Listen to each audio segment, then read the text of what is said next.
probably have to put a piece of tape on here so it snugs it in there pretty good, because if not, I'm gonna be just dropping it all over the floor.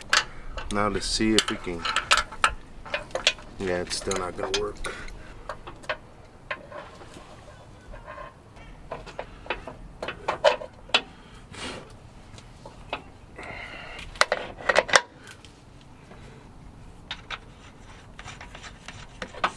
See about right there. That lines up and that lines up. Okay. Yeah.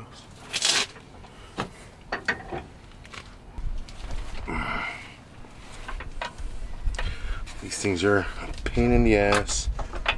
Try over here on this side. Nope.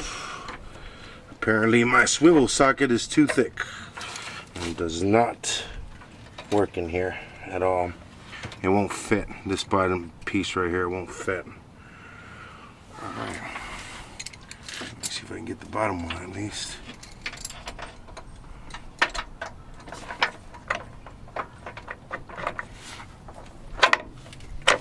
Okay. Yeah, this is going to be an issue because I almost feel these things are going to get my swivel socket stuck in here. Yeah. And now I lost it in the frame. Alrighty.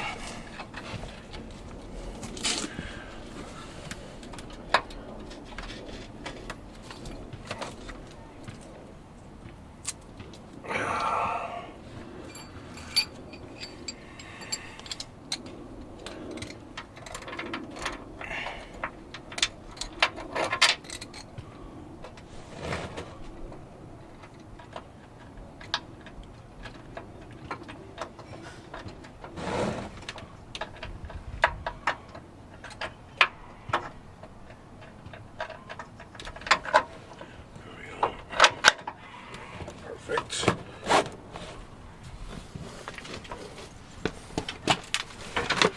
Let's see. Alright. Got that one in. Now we'll figure out to get this top one on.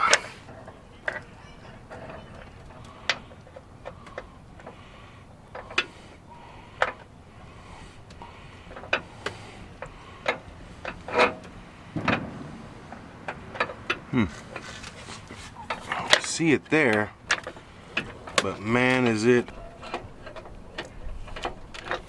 by any means necessary. It doesn't work because, as you could tell, I'm coming back down to the same location, and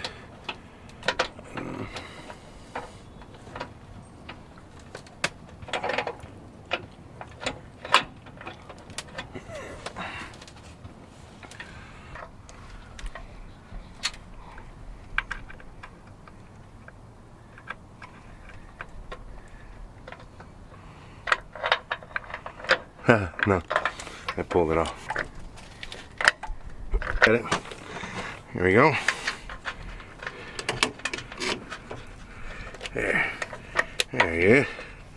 Now we'll get our ratchet in place. Beautiful. So this looks about right. So this will swing in accordance to the engine on which way we're going to need it. So we're going to leave that light there. We're going to leave them nice and loose because we can get up here with a one of our ratchet wrenches, or just a regular wrench, go with a 9/16 from underneath, and we should be able to button them down. But once I get the engine in, we should be able to adjust it, set it in place, button it down. That's what I'm thinking. So that was fairly easy with the magnet. So we can adjust just as we set the engine in. There you are. And so my last one will be right down here. Where are you? There you are, see? Oh yeah, most definitely, guys. See, I was looking around to see how to get these done because it's been a while since I took this apart. You know, as you guys know, I've been working on this thing for 4 years now. Had to wait like 7-8 months for those inner wheel wells because as you guys know, those metal inner wheel wells kind of tie into the fenders, and then they also tie into the frame itself. So I had about a 8-month wait on those before I got them, and then just kind of like going around trying to fit in the body mounts, make sure the body mounts are nice and in, and then we also had to make sure that the frame is squared off in the front. And then the other thing was that we had to scramble around and go pick up the engine from where I had it. So it's been a lot of running around, and now we're coming to a close to it. Everything's painted. I know that we also have one harness that I need to go ahead and purchase, which is my headlight harness, because at the last shop that I was at, the stupid dog ate it. I don't know why. I don't know what his affinity was to eating wire, and he did it to all the cars in the lot. So it's a good thing I didn't pick up that place. But needless to say, Classic Car Industries has a really good magazine out there, and they seem to have everything in it. So unfortunately for today, I called that they are on back order on the red carpet, because we have the porno red interior on this bad boy, and it's classic, super classic, and so they don't have it in. So I'm gonna have to wait a couple weeks before I go ahead and order that in. It's about a $230 carpet setup with the added backing mat on there. We're also going to put in some sound deadening ourselves, as you guys see how we did to Sergeant Reckless, which is our 93 Fox body, and we took extra care with that one, and the same thing goes to him. We're going to do extra care because Ruben is a really good friend of mine. He's an old friend of mine, and he is the only owner of his vehicle, so I want to make sure that when I return it, it's very special to him, just the way it was when he first bought it.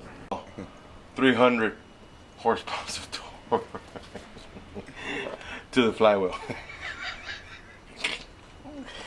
It's gonna get a little bit more kick. We just done some little things to it. He's gonna feel a little bit more. He's gonna feel that it's gonna have a little bit more go. Nothing crazy, you know. We are talking about an 80-year-old man in his first car. The last thing I want to do is, you know, get him out on the road and he kills himself on it with 600-700 horse.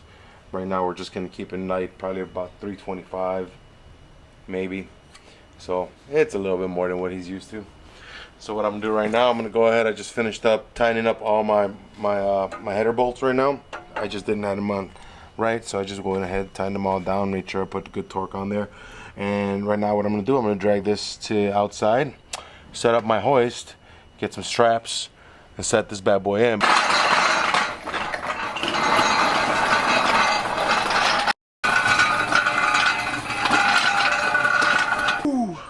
Let me go get my hoist.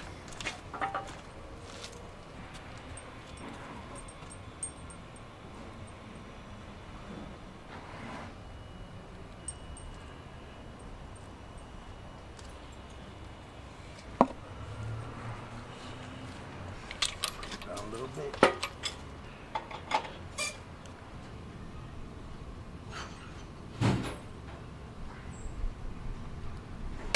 Due to the fact that I don't like that it's just suspended up there like that, number one. Number two, this thing's really heavy.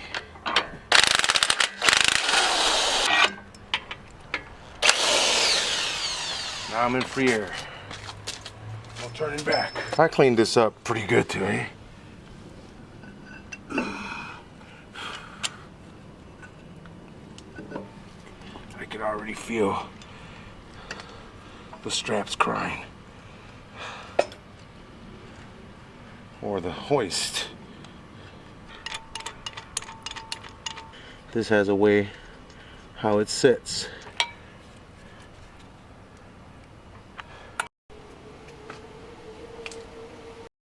Just jam that grease in there. Get it all in there. There we go. Luckily I have one of these keys.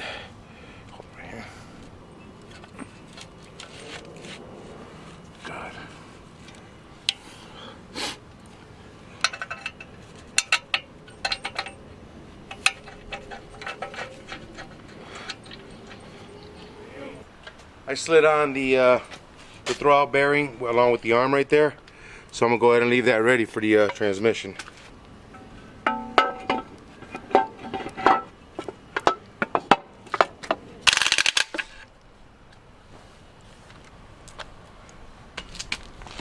much more?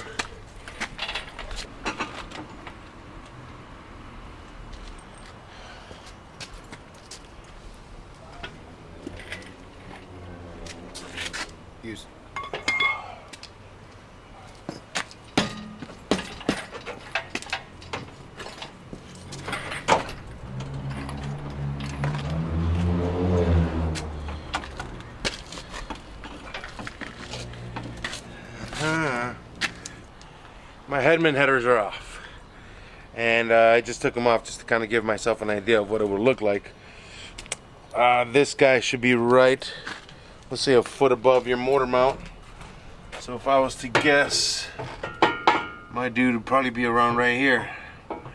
So I'm really up against the bottom of the floor on this. So there's a couple things I'm gonna be looking at when I go to install them again, just to see what it is that I may have to massage.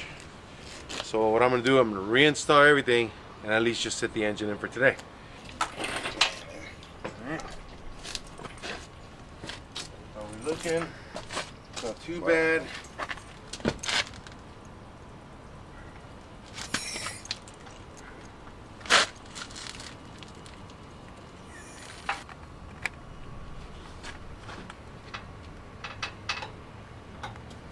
Let's see what's binding me up on this side. Okay. He's on the motor mount. All right, let's go up a little bit more. Go up. A little bit more. Seems to me that my hoist is hitting my jack.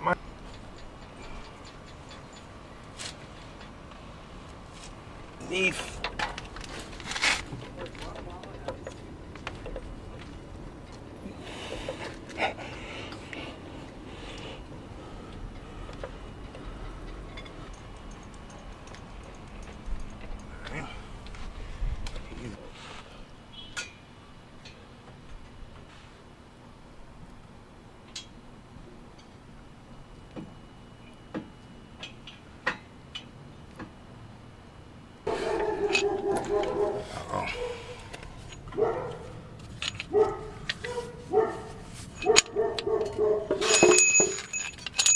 Those out the way now.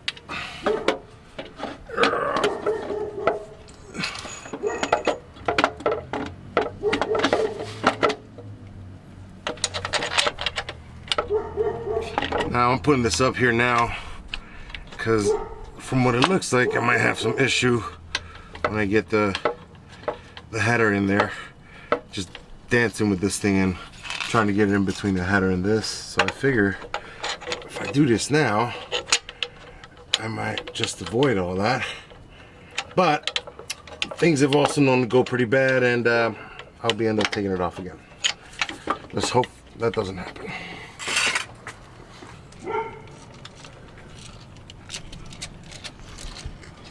Now if we could just get the same amount of horsepower that we can out of the weight of all this, that'd be awesome. Okay, that's good enough. So I'm gonna put the one screw on, which is just gonna kind of hold this all together. The header itself has a little opening on that port where the screw could fit through.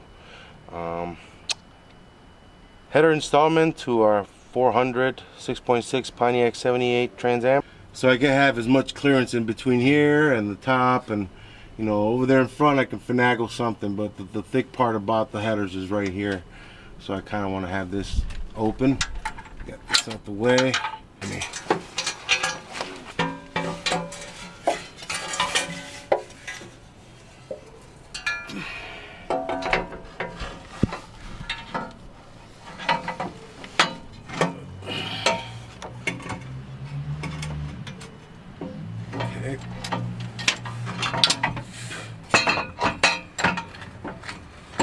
Nope.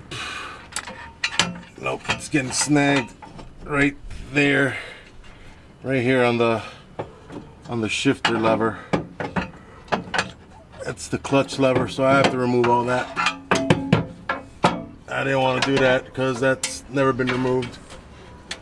So that's probably all gonna break.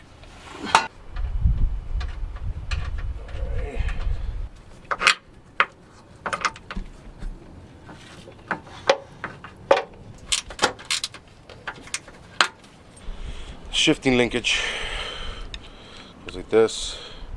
So I got a good thing I took it off. Maybe I can clean it up a little bit and grease this up, because we pour 15 the crap out of it.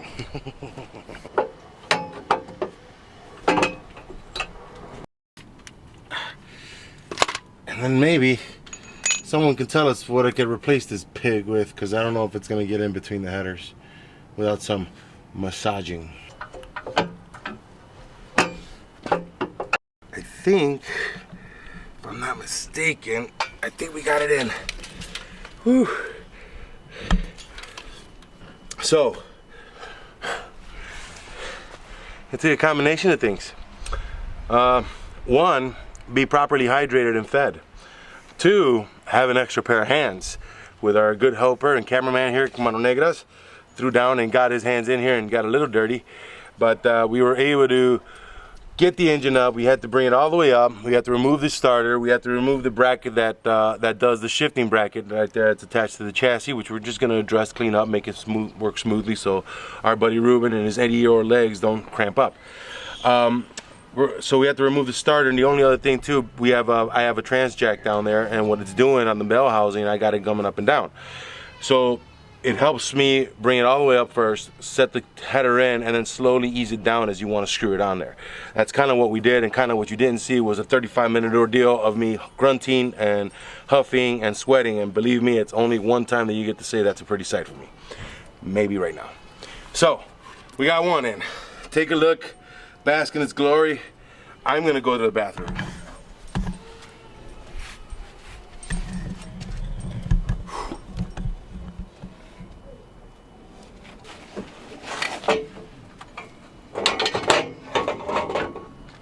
See what I mean? That's in.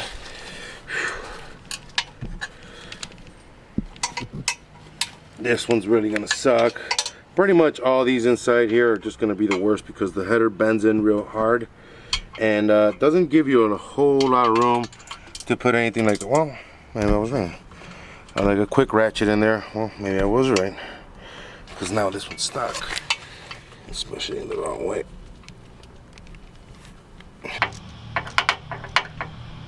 The engine, so that's a good part. So put that right back. And bolts seem to be loosely put on here, so.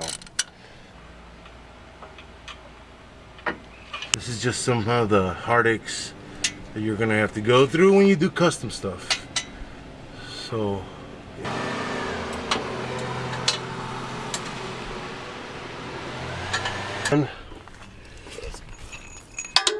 I don't want this thing to fall and crush my face, because that's probably what happened with this 200-pound freaking out starter. Bam! It's done. All right, now to finish the rest of the car. Oh shit! Oh. Hey, sentado. Dame 5. El otro. Pa abajo. Pa abajo. Pa abajo. Oh, he's like, keep playing with my food. ¿Lo quieres? Now he's happy.